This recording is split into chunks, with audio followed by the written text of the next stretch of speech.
It was the showbiz story that dominated the headlines last week after that picture of footballer Andy Carroll asleep beside another woman on his stag do. It was leaked to the papers. Now, it has been reported that nothing happened, but his soon-to-be wife, Billy Mucklow, is still demanding answers before the big day. So, should you ever go into a wedding with secrets? Have we actually got enough time to go through your secrets, Carol?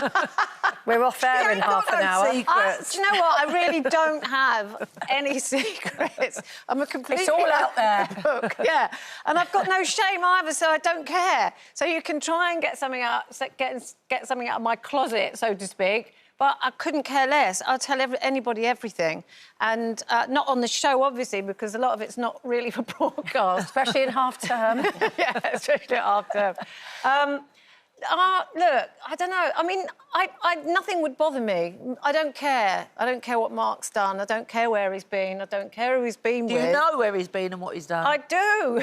Well, you think you do? Well, he was only 26 when I met him, so he hadn't been that far. But that's before he met you. What about if there was a big secret in the duration of your relationship?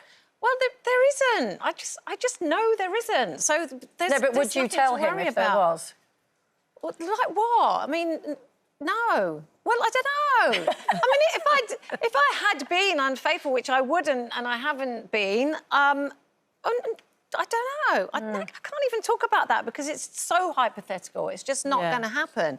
But I do know everything about him, and one of the things that kind of got my attention, because I ignored him for quite a long time and I didn't take any notice. I never even noticed him sitting in the office.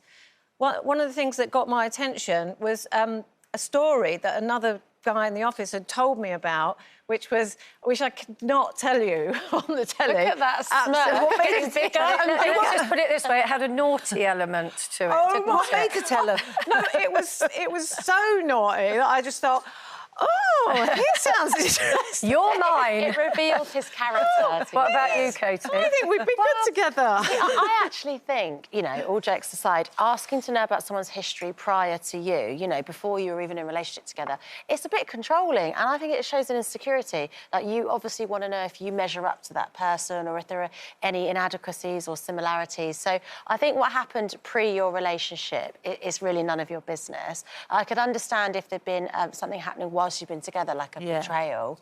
But yeah, no, I'm not a fan of it. I don't sit there and demand to know all about the past because I live in the present tense. Don't you talk about the past? Well, not really. I mean, not obsessively. Like, who was your girlfriend before me? If it comes up naturally and you go to a party and you say, well, how do you know them? Who were there? Oh, you went out with them. Oh, how long did you go out with them? Like, naturally. But I wouldn't sit them down and say, I need to know all your history because it's none of my business. Well, Linda and I are very relieved that we've run out of time before we talk about our past.